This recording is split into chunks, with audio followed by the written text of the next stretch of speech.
এই কোরআনের দাওয়াত বিশ্বনবী দিচ্ছিলেন, রসুলের উপর তারা অত্যাচার শুরু করে দিল। রসুলকে পাগল, জাদুঘর, কবি বলতে শুরু করলো। তারা বলতে শুরু করলো এটা মুহাম্মদের বানানো একটা কিতাব, এটা মুহাম্মদ রচনা করে এনেছে। এটা কি মুহাম্মদ বানিয়েছে বলেন? এটা কার পক্ষ থেকে নাযিল হয়েছে?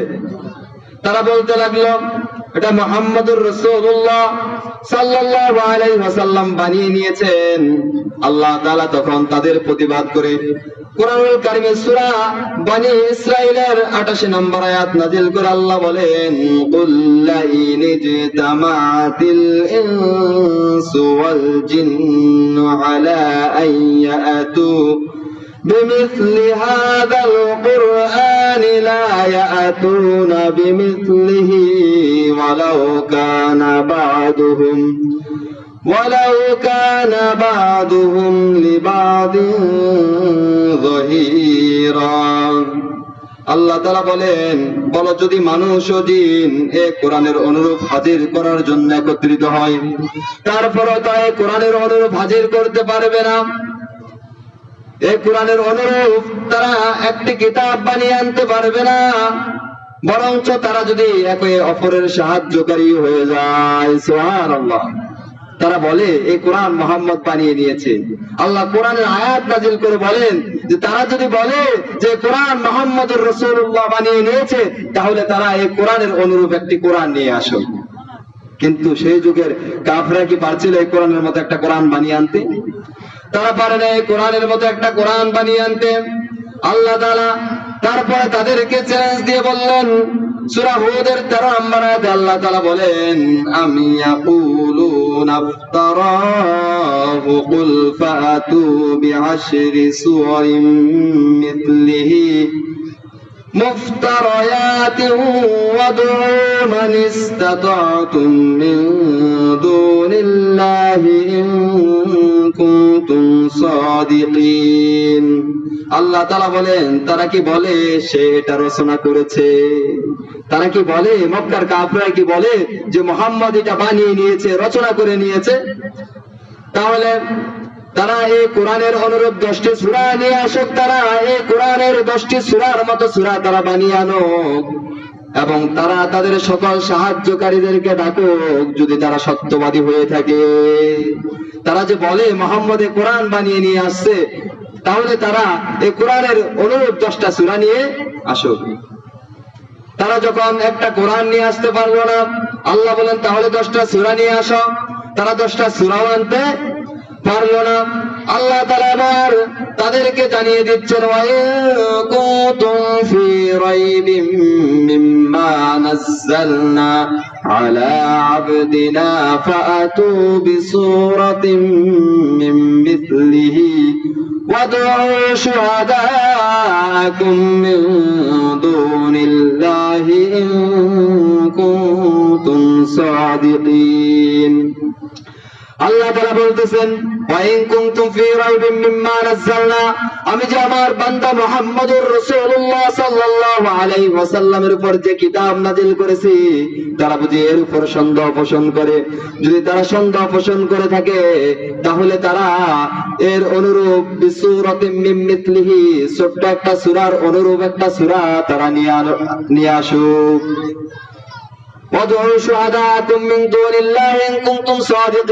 আর তারা পৃথিবীর সমস্ত সাহায্য সহযোগিতাকারীদেরকে ডাকুক আমি আল্লাহকে ছাড়া, যদি তারা সত্যবাদী হয়ে থাকে। প্রথমে আল্লাহ বললেন যে 10টি একটা কোরআন নিয়ে আসো, তারা পারলো না। আল্লাহ বলেন তাহলে তোমরা দেখি 10টা সূরা নিয়ে আসো, তারা তাও পারলো না। আল্লাহ বলেন বিসূরাতিন মিন মিথলিহি, এই কোরআনের ছোট্ট একটা সূরার মতো সূরা তোমরা নিয়ে আসো। তারা কি পারছিল বলেন? পারে না। মক্কার কাফেররা ছোট্ট একটা সূরা বানিয়ে আনতে পারে নাই। কিয়ামত পর্যন্ত সমস্ত মানুষগুলার জিনগুলা যদি একত্রিত হয়ে প্রচেষ্টা করে, এই কোরআনের একটা আয়াত তো দূরের কথা, একটা শব্দের মতো একটা শব্দ কেউ রচনা করতে পারবে না। তখনকার যুগের সর্বশ্রেষ্ঠ কবিরা ছিল, বড় বড় কবিরা ছিল, তারাও পারে না এই কোরআনের একটা সূরার মতো সূরা রচনা করতে। তখনকার যুগের সর্বশ্রেষ্ঠ কবিদের রচনাগুলা, তাদের কবিতাগুলা, তাদের ছন্দগুলা কাবার গিলাফের সাথে ঝুলিয়ে রাখা হতো।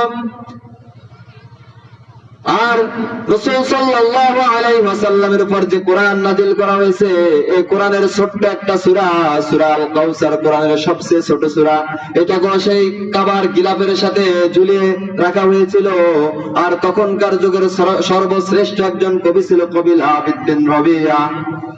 মক্কার কাফেররা তাকে ডাকলো আর বললো, কবি আবিদ বিন রবিয়া, দেখো মুহাম্মদ কি কিতাব বানিয়ে এনেছে, কি কোরআন সে রচনা করেছে, দেখি মুহাম্মদের কোরআনের মতো একটা সূরার মতো একটা সূরা তুমি বানিয়ে নাও। কবি আবিদ বিন রবিয়ার কবিতা সেই সূরা কাউসারের সাথে ঝুলানো ছিল। তিনি কাবার কাছে গিয়ে সেই সূরা কাউসারকে দেখে তিনি পড়তে শুরু করলেন এবং সূরা কাউসারকে তিনি তেলাওয়াত করে তিনি সর্বশেষ বলতে বাধ্য হয়েছেন, হাযা লাইসা বিকালামিল বাশার, এটা কোনো মানুষের বানানো কিতাব নয়, এটা কোনো মানুষের বানানো কথা নয়। সুবহানাল্লাহ। সম্মানিত কি উপস্থিতি, তখনকার যুগের সর্বশ্রেষ্ঠ কবি আবিদ বিন রবিয়া সূরা কাউসারকে দেখে বলছেন, হাযা লাইসা বিকালামিল বাশার, এটা কোনো মানুষের বানানো কিতাব নয়, এটা কোনো মানুষের বানানো কথা নয়। তার মানে এটা কার কথা বলেন? কার কথা? আল্লাহর কথা। আল্লাহ তাআলার পক্ষ থেকে কোরআন নাযিল হয়েছে। এই কোরআনের অনুরূপ তো দূরের কথা, এই কোরআনের একটা আয়াতের মতো আয়াত কিয়ামত পর্যন্ত কারো দ্বারা বানানো সম্ভব হবে না, ঠিক কি না? সম্মানিত প্রিয় উপস্থিতি, সম্মানিত প্রিয় হাজির, তখনকার যুগের কবিরা এই কোরআনের অনুরূপ তো দূরের কথা একটা আয়াত তারা রচনা করতে পারে নাই। আজ পর্যন্ত এই বিজ্ঞানের যুগে কত বড় বড় বিজ্ঞানী, কত তাদের আবিষ্কার রয়েছে, কত বড় বড় সাহিত্যিক রয়েছে, কবি রয়েছে, তারা এই কোরআনের আয়াতের মতো একটা আয়াত বানাবে সেই সাহস তারা এখন পর্যন্ত করতে পারে নাই। এই কোরআন কেউ রচনা করতে পারে নাই।